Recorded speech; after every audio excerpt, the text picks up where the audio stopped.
world, my name is Nicholas Montes, and you're watching my YouTube channel, The Teenage Movie Critic. Welcome back to another YouTube channel, everybody. I'm so excited to have y'all back here together again. And in today's video, we're going to be doing another tier list because this Thursday, I finally ended off the winter movie season of 2022 through 2023. So that means today I'm going to stop and rank all 55 new retro films that I saw between the month of December, January, February, and a little bit of March. So with that said, let's go ahead and get started doing this. We're doing it in a tier list form. Alright, so if you see my tier list from the past, you can kind of tell how my tier list goes. Basically self-explanatory. Basically, I have A, B, C, D, F down to the worst. I kind of grade them in the way I grade my school assignments. If you know how my school system works, then that's how you do it. But basically, we're not doing this in release order, unfortunately. I didn't really do that with the Oscar tier list because I just didn't really feel like. I mean, I knew some of the release dates for the films, but I didn't feel like doing it. So, especially with the Oscar winners list, with the Oscar nominations list, it was a lot of films. It was like almost the same list as this one. And so basically, I'm just doing it based off of when I've seen them. And so we're gonna start off with the first film that I saw in the winter movie season, which is in the winter retro movie season, which is Fatman. And we're gonna start off pretty good, and I'm gonna put it right up in that B tier category. It kind of has that sort of story that Violet Night had, with it being this fun action film of someone trying to get Santa Claus, except it stars someone else, and it stars the guy from Ant-Man and the Wasp as the antagonist. And so it was pretty good, and overall I did like it. It had some overall cool action, but I wanted more of it. But overall, it had a nice, unique world for the world of Santa Claus. I didn't feel magical, but it felt more realistic. Then we have Last Christmas. This was kind of like my film to start the winter movie season because I didn't really get a chance. Because the thing is, when I started with the winter movie season, it sort of started when basically when Christmas happened. Like the day, like after December 23rd, Christmas is here. So I didn't really have time to like really process that. So yeah, it was kind of a huge week for me. But overall, you know, the film itself was pretty good. So I mean, it had some good performances from Michelle Yeoh and all the other people. I don't remember all the people in it, but the movie overall is fine. It's good. Then we get Impractical Jokers. Oh man, I hate this movie. This is just an atrocity to me. Every single time, like, I understand the movie lives up truly to its title, but I wasn't laughing throughout it. It just feels like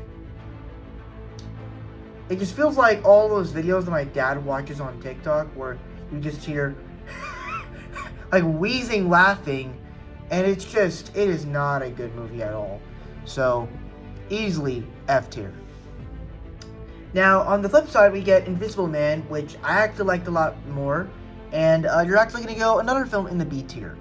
Granted, I was expecting a lot more from this, but I thought the film that it gave me succeeded its expectations, where they used the Invisible Man plotline in a very interesting way. I'm not sure, is this movie getting a sequel? I don't know. I'm probably confusing it with A Quiet Place, because that film is also getting a sequel. Well, sequels. Then we got All the Bright Places, and this is a movie that, you know, it was fine. I don't remember too much about it, and I haven't seen it when I first saw it, but it's fine. I'm gonna put it in the C tier though, because I did enjoy it. It doesn't really have many issues, but they're gonna go right there. Then we got Spenser Confidential, I believe that's what it's called. A movie with Mark Wahlberg and Winston Duke. Basically having the team up with Mark Wahlberg with M'Baku from Black Panther. Honestly, this is probably one of the funnest movies on the entire list. But that's kind of the thing. It's like the story, pretty generic. The villain, pretty generic. The action is fun. The interactions between these two people are fun. The idea of having these people fight bad guys in Boston, it's fun enough. So where exactly would I put it? Where would I rank it? That's tough because I don't really know where I'm gonna rank it. Because I have a tough decision between the B tier and the C tier, because I think I have a lot of fun with it, but the story is pretty meh. I'm gonna put it in the C tier. I'm gonna put it in the B tier because I enjoyed it a lot. Then we have Bloodshot, a film that I actually thought was okay. It was over average. Sure, it was nice seeing Vin Diesel as this sort of super soldier that could punch a wall and not break his hand. That was also based off of a comic book. And it almost feels like we've seen movies like this before.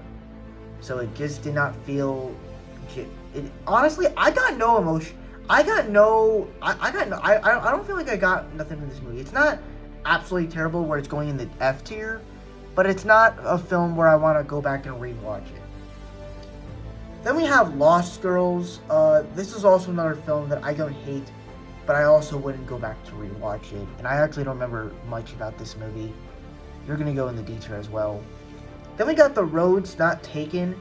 This is also another film that I also kind of remember, and I did kind of like where it's kind of having this story of this father that kind of forgets his memory. And it was a nice little story, but didn't do too much for me, so I'm going to put it in the C tier. And then we get the last movie that I saw in 2022 for retro films, which was Big Adolescence. I forgot the name of the title. Big Time Adolescence. It was a pretty good movie. You know, I mean, I personally don't remember it. Would I rewatch it again? I'm not quite sure. It all really depends, really.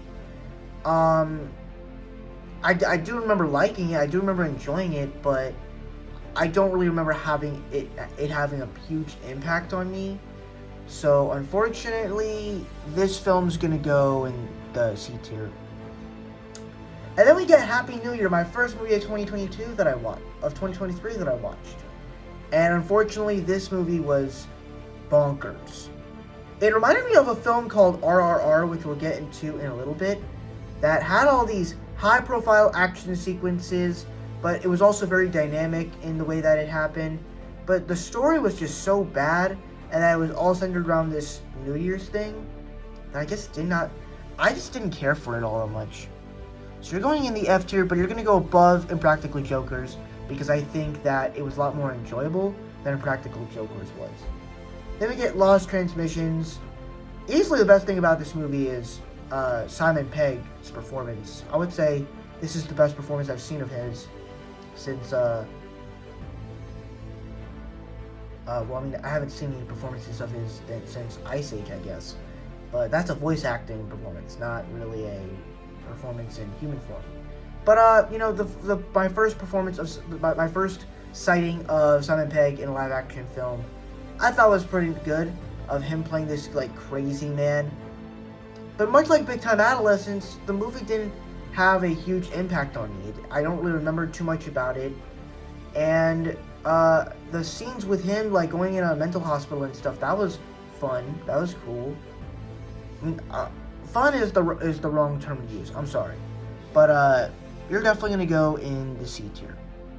Then we get Uncorked, another film that I thought was sort of hit or miss. And that I thought it told a pretty interesting story of these people and had a nice vibe to it. But once again, the story and the characters, not all that memorable. So I'm going to put it in the C tier once again. But it's going to go above Lost Transmissions. Then we have Coffee and Kareem, another film that I actually had a lot of fun with. And once again, I think I'm going to put this in the... I'm going to put it in the B tier. I just had a lot of fun with this film. The fact that you brought an actor from a TV show that I really like, with the guy that played Miles from Danger Force. Honestly, kind of weird to see him cursing a lot. You know, the guy that played in the movie from Hangover was pretty fun. And overall, the movie is just a lot of fun. I just had a lot of fun with it. Then we got Love, Wedding, Repeat. This is also another film that I just had a lot of issues.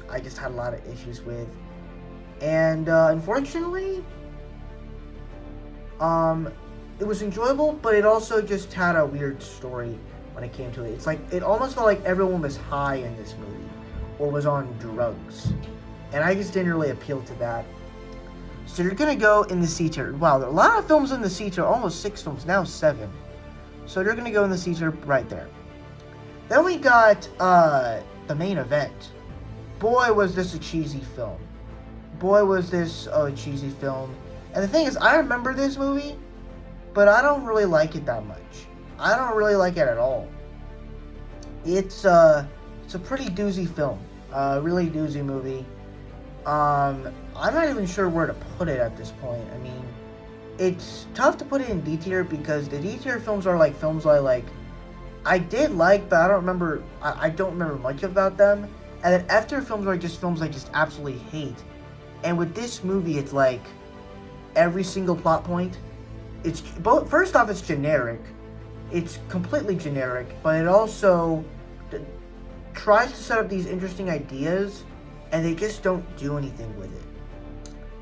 And it's like, how is this magic mask making his voice deeper? It's just cringy as hell, but it's also the most enjoyable of them. You're going in the F tier. I'm sorry. Then we got the Darkness movie. I forgot the name of the film. But this one right here, I forgot it. It's something in the darkness. And I would say that this is actually a fun film, a very, very fun film that I personally had a lot of fun with. That I'm actually gonna put in the B tier above Fatman, just because I just had a lot of fun with these girls. They played their roles to perfection, and yeah, I just thought that movie was great. Then we get The Lost Husband. This is actually a top tier film for me. I loved this movie. I don't know about any of you guys, but I loved this movie a lot. It was just great. Just a family story of this daughter and these kids going to this farmhouse, but you also create a love story. You create a family relationship, but you also care for the characters. It's just a great story all around. Then we get Corona Zombies. Here's the thing, I was logging some films in my movie critics journal for school, and my friends looked at it and they came across a film called Corona Zombies, and they were like, "Bruh, it's a film I watched for 2022, okay, for 2020, okay?" And they were like, "You have a weird set of movies you're watching," and it's true. If you see all the movies here, I have a weird set. But that's what makes watching movies exciting, because you get to. But that's what makes movie watching exciting, because you get to watch different types of genres, different things. Because if you stay on the same thing for far too long, you kind of get bored. You want to try out something new. And Corona Zombies, for me, this is just like a low budget zombie apocalypse coronavirus movie, and obviously it's bad as it seems. It's not even watchable. The only thing about it that's, I'm gonna put it above Impractical Jokers, because that movie's just awful. But Corona Zombies is like, it tries to take place in the present day, but then it also feels like this older zombie movie, and it just doesn't work. Then we got Sergio, another film that I just completely forgot about, and honestly, this film's going in the D tier. Can't really say too much about it. Then we get The Father, possibly one of the best films I saw in 2022 and 2023 for retro films. Just an amazing movie. Anthony Hopkins' performance is fantastic. Just the overall movie itself was fantastic, and I just loved it so much. You're going in the A tier, but The Lost Husband still wins. And the story is great as well. Then we get The Breakup. This is my film that I saw outside of the Ant-Man films for Peyton Reed's films, and it's actually a really interesting movie, because you're watching this couple just fight, and they keep picking on them, and what makes it so great is that it's kind of relatable to real couples in real life. where, if you think about it, like, you feel kind of tense when these two people get into fights. Now, granted, this is the typical Jennifer Aniston role, but come on, she did great as that sort of role. And even casting the guy Vince Vaughn from what was it? Made a film made by Jon Favreau, which this film also stars Jon Favreau. So overall, I actually had a really good time with this movie, and it was hard to pick because I might like this more than the Peyton Reed Ant-Man films. It's hard to decide, but you're definitely gonna go in the B tier. I just don't know where, cause.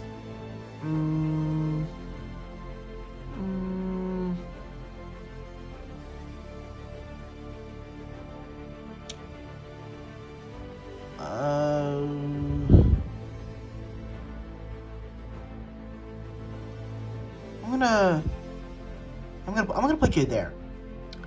Oh boy, now we get to the hate you give. Oh man, I love this movie. It's not that it's a movie that, you know, you love the characters, you love the stuff. It's just a great movie that feels real. Where you're focusing on the topic of black people getting shot by white cops. And the fact that this movie is also based off a book. It's not based off a true story, it's based off a book. As you can kind of see in the title here. Well, not in the title, but it's the movie cover is based off the book. And you just see this whole story where you have an established world of characters, you have this established world, and you kind of get to see the family's perspectives as, you know, they have to train their kids of what would happen if a cop pulled them over if they're in a car with them. And you can see that throughout the entire, like, town and city and how they perceive of it. And what kind of things you're also getting into in that. What's also crazy is the movie's villain's not even white. It's the villain is Anthony Mackie, the Falcon, the new Captain America himself. And he's black. And it's like the whole movie's about, well, obviously the movie's not about making white people look bad, but it's also, well, there's another movie in this list that we'll talk about later that kind of portrays white cops in a different way, but the movie just makes you feel real, and it also kind of like pays tribute back to certain facts, like when you have to talk about the Harry Potter wands in the car with Star and Khalil. You see him in the end, and then you realize he had the wand all along, and he was lying about it. He was joking about it, and it has great callbacks. It has great emotion. It also has a great mixture of comedy and seriousness. It just tells a great story, and it's well executed, and it also just is one of the realest films. So for me, I loved The Hate You Give, and that's why it's going in the top tier, easily above The Lost Husband and The Father. Because it was just that real. Then we got MLK, FBI. This is basically like the Martin Luther King film I watched for Martin Luther King Day, for Martin Luther King Day, and basically the story of Martin Luther King and the FBI. The overall documentary itself was interesting. Pretty much every time I watch something from Martin Luther King, whether it's a documentary or a film, it's interesting. Just even if it's the same clips, it's still interesting.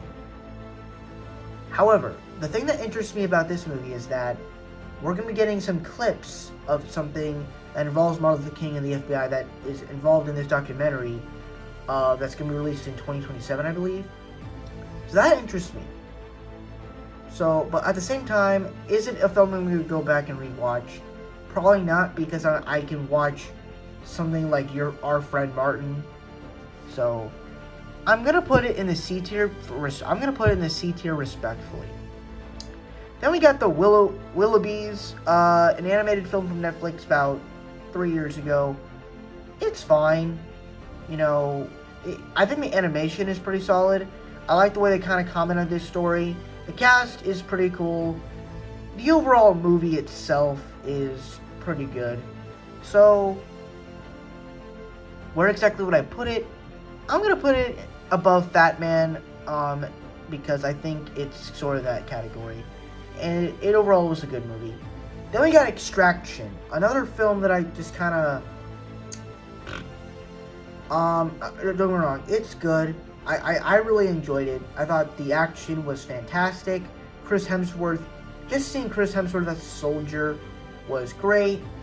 But also, when it comes to the story, it was good. But it also was something I was not expecting in the way the story would go.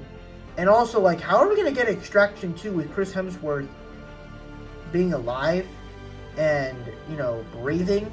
Because he literally died he literally fell in the river. How is he alive? So, all that being said, where exactly I'll put it, I'm going to put it in the B tier. The only thing is, I don't know where to put it in the B tier. It's better than this movie. Definitely better than that film. Better than that movie. And definitely better than this film, but it's gonna go right there. Then we got Breaking for the Whales. This is another film that I actually really loved.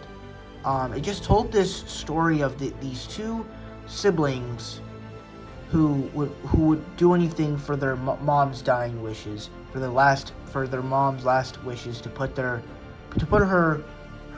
patches of skin in a whale.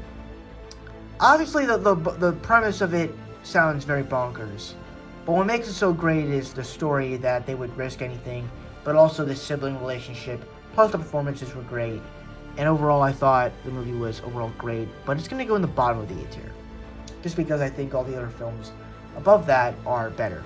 Then we got a Bad Education, probably the film that I remember, but I also did kind of like, because it actually did have some pretty good performances. From Hugh Jackman and all that. And I did like his performance in the film. There was a lot of lines. He nailed the performance of it. But it's also a film I barely remember at the same time. It's like, I think of Bad Education. I remember Hugh Jackman, but I don't remember the rest of the movie. So yeah, you're going to go in D tier. Then we get Magic Mike. Oh boy, what a film to remember. Of a bunch of male strippers starring Channing Tatum and Matthew McConaughey. And I can't believe that this is the movie where the scene, where the line from Matthew McConaughey keeps saying, all right, all right, all right. I can't believe that's where the line came from. But the movie itself is fine, I guess. It's not entirely bad. It's not great. I don't really know where to put it, though. Because I did like it. Honestly, the whole thing of the male strippers just kind of bothered me a lot, and I didn't really know how to feel about it. And it's like you were trying to feel tension for the characters, but you didn't really care for them. So it's like, I put it in the bottom of C tier. Then we got Dangerous Lies, another film that I thought worked well enough, and you're actually going to go in the C tier. Just a nice little story of this guy that saves a diner, but has some consequences for that, and turns out getting killed in the end. Pretty good movie. Not the best, though. Man, I'm still looking at the placement I put for Magic Mike. I don't know if I want it to be there. I think I'm gonna change it, but I don't know. I'm gonna put it in the D tier because I just don't think it. I don't think of it as a good movie. I really don't. It did not make a good impact on me. Then we got All Day and a Night. This was also a very tragic film that focuses on this kid and his background of where he came from. He had some bad parents. It's on Netflix. Go watch it. It's a great film with great performances, and it's overall just a great movie. Then we got The Wretched. The Wretched. Another film that I actually had a pretty good impact on, but it's also a film that you barely remember. And so it's kind of like Lost Transmissions, where it's like it had a good premise, but I barely remember anything about it. Then we get Valentine's Day, my pick for Valentine's Day movie, and it was a fun. It was the best thing about it was just seeing all these different cast people interact. You got to see Julia Roberts with Bradley Cooper. You got to see the Taylor Swift. You got to see Taylor Swift and Taylor Lautner interact together. That was fun. But the movie itself it didn't really know what type of story to really pick from. Is that it focused on too many stories and it couldn't focus on one. And that was the biggest problem. But at the same time, it was a lot of fun to see all those people interact together. So I'm going to put it in the D tier. It was fun. Then we got the half of it. Another film that I have similar opinions to, with The Roads Not Taken and All the Bright Places. I'm going to put it right there. I thought it was a good little film. Not too memorable, though. Then we got The Wrong Missy. Another interesting movie that definitely used comedy in very weird ways. But, you know, at the same time, it was also kind of weird. I do kind of want to put it in the I'm going to put it in the same category as Magic Mike, just because I think it was just very weird, but it also kind of worked at the same time. I don't know, it's just very weird. Blood and Money, another film that I actually appreciated, much like Fatman. I'm actually going to put it in the B tier as well. So, there you go. The B tier is full with movies. Well, actually, not yet. The C tier will be soon. Then we get Lincoln. Another really enjoyable, another pretty good film. Steven Spielberg direction. Loved it. The fact that you casted this guy to play Lincoln, Abraham Lincoln, awesome casting. And it just doesn't make you. It doesn't feel like.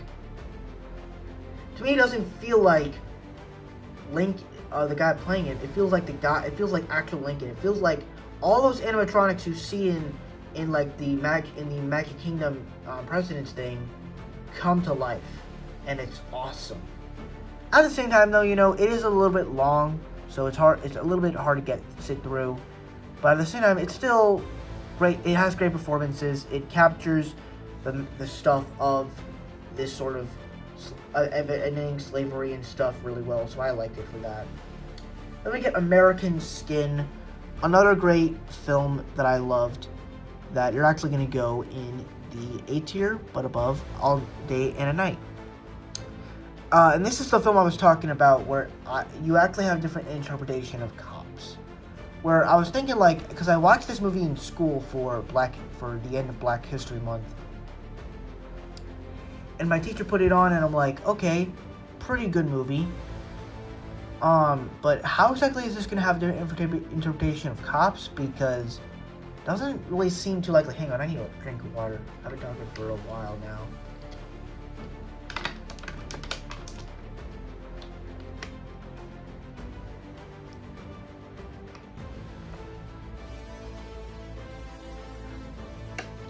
Anyway, so, you know, the movie, basically, the story is, it's a little bit similar to The Hate U Give, but you basically have a father-son get shot by a white cop, and so he basically has, like, his whole crew, gets all these gang members, he gets all these people, and chain them up, and basically, like, why did you shoot my son?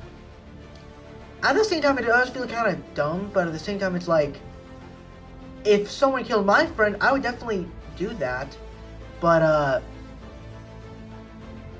mean, I probably wouldn't.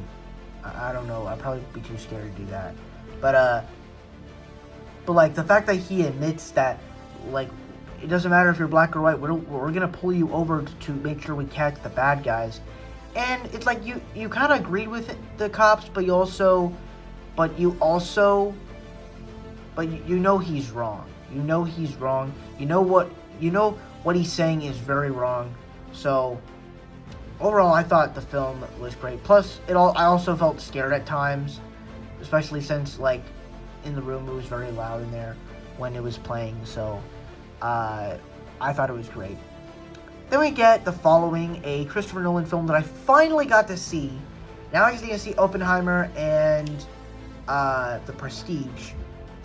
And unfortunately, this is actually my least favorite Christopher Nolan film. Just because, I mean, obviously it's the first film he ever directed before he did Memento. But at the same time, it's just so boring. I mean, it's all black and white. I guess you could say it does have some sort of unique style to it. And so for that reason, I'm going to put it in the D tier just because it's a Christopher Nolan film, so you know it for that. But at the same time, it's just not the greatest movie ever. Then we get Lovebirds, a film that I was so surprised with. This is the big 2023 retro film surprise for me. I just had a lot of fun with this movie.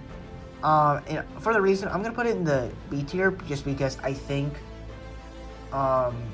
it was just a very enjoyable plot in the way it did things. The two leads, of course, are great. And as it is a little bit of a rom-com, you get some cool action in there. And overall, it was just a very pretty fun movie. Yeah, so I thought the movie worked well enough, and it told a pretty good story. And also the little thing that the girl said about, like, she saw a couple one time on their first day, and she was like, they weren't talking, they were just comfortable with each other. And I'm like, well, if they're comfortable with each other, then that's a pretty good relationship there. Alright, so now we're coming into the latter part of this, where we're kind of coming into the last part of the list. And we're talking about Puss in Boots: The Last Wish. I've talked about this movie for many weeks. And this is one of my favorite films of the entire month. And you're actually going to go... Where do I put this? Huh. This is interesting. Oh yeah, put it at the top. You're going to go at the top. Great animation, great characters, a great story. It really surpassed the original film without really undermining it, while at the same time feeling like a Puss in Boots film and feeling like a Shrek film, while doing the stuff that you love from the Shrek films. So overall, I thought it was great. It was really great for that. Then we get Inheritance. Another movie that I thought was pretty good. And you're actually going to go in the C tier, right tier. Then we get, it was a nice little movie, nice little thriller. Then we get this movie, The Mayor, I believe. I don't remember what it's called. Honestly, I don't remember anything about this movie. I'm sorry, I know that sounds kind of bad, but coming from me, but I just don't remember anything about it. So, unfortunately, I'm gonna go here. I'm sorry, I'm gonna put it here. Then we got John Wick 2, another film that I really, really enjoyed. Personally, it does what a John Wick film does best, and continuing the stellar action sequences, especially the scene where he stabs someone in the ear with a pencil. I mean, that's one of the most brutal action sequences, y'all. I loved it, but it's a top tier. I can't say that. So you're gonna go. Actually, I'm gonna put it right there. I think it deserves that spot. Then we get Shirley, another film that I barely remembered, and it was also a film that just had a lot of weird stuff in it. But I guess it kind of told a good story. I don't know. Alright, now we kind of get into the last letter films that I've seen this week. And we start off with Pinocchio, and this is such a unique film. I already talked about it in my Oscar winners list. But once again, the stop motion animation is stellar. The way that they retold this story of, bringing him into the war, and because he can't die. Basically having reasons to have this sort of stuff. And instead of making him drink beer, he drinks hot cocoa. So that's a nice little thing that makes it cute and stuff. And then even then, the fact that they don't turn him into a real boy in the end makes it very superficial to that. So I loved Pinocchio, and I would say this is like a top tier film. And it's better than Puss in Boots. Then we get Everything Everywhere All at Once, which once again, such a unique film. One of the most unique films of this entire decade. probably one of the most unique films I've seen in a long time. Of where it has multiverse, it has martial arts action, it has a family. It's a multi-generational. It has like it has family drama. It has daughter and mother drama. It's probably a divorce story. It's a father and daughter story. It has all that stuff you want in a film combined, and it even does stuff unique with the multiverse. Like, if you weren't a fan of Doctor Strange in the Multiverse of Madness, this is the film you want to watch for multiverse. It just does something better with the multiverse, and you don't meet other versions of yourself, but you transport your conscience into that other version of yourself. And even then, when you transport to your other universe, you gain skills through that, and that's something else that was also incredible. So beyond that, that was great. And even when it comes to the martial arts, even the performances were great from Ke Huy Quan and Michelle Yeoh. Jamie Lee Curtis, I don't think deserved the Oscar, but definitely deserved to go to Angela Bassett. She got robbed for real. But yeah, I thought the movie was great. It did have some weird themes that it was trying to establish, but overall, such a great and unique film from this decade. So still gonna put it in the top tier because I still loved it. I still thought it was very unique. Some of the themes they were trying to convey in the film were a little bit weird, as the whole film is weird. Then we got Navalny. It was a good documentary. I don't really know much to say about it. Of the documentary about Navalny talking bad about Putin, which happens to be the truth. Nothing too much to say about that. And then, so it's gonna go in the C tier, much like with MLK, FBI, and Lincoln. Then we got All Quiet on the Western Front, another good war film. I probably should have put this in the C or B tier, but I don't know. I personally did like it. You know, the action sequences were great. The music reminded me a lot of Wakanda Forever. That was something unique about it. But overall, the film itself, it's not really a film I'm going to rewatch again. So I'm going to put it in the C tier along with Navalny as well. Then we got The Whale, another great film that is obviously a very sad story. And obviously this movie won Best Makeup and Hairstyling and Best Actor, Best Lead Actor. But the film itself is great. I loved it. It was great. The performances are great. The story is great. Of maybe death is, as he's playing this obesity man, maybe death is the best option for moving on with your life. And I just think it told a great story that had a lot of cursing in it. Then we got Woman Talking, a film that I just didn't get. It's like, I'm gonna put it about Last Christmas because I feel like it. Actually, no, I'm gonna put it right there. I just think it conveyed a lot of weird themes, but at the same time, it also was kind of weird. Then we got Top Gun Maverick, another solid, awesome film. While at the same time, it has great airplane action sequences, but also makes you care for the characters. And so that was like a huge highlight for the film. And the continuation of the story from the first film was also very compelling. So that's what I loved about the film. It's not exactly the entire film for me, but it's still a really, really awesome, solid film. Then we got RRR, the film, my first Indian cinema film.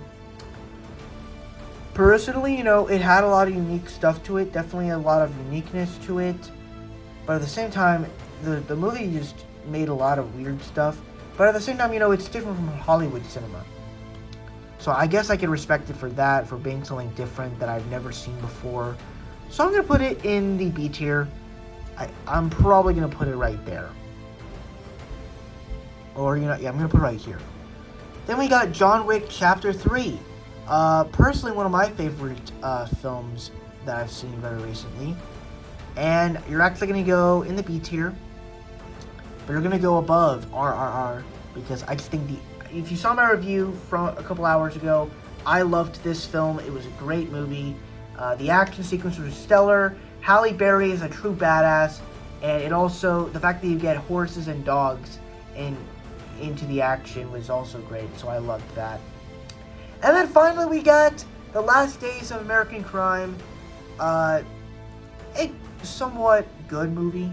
It had, the best thing obviously was, of course, the non-stop little gunfight action sequences, but it doesn't do anything other than that.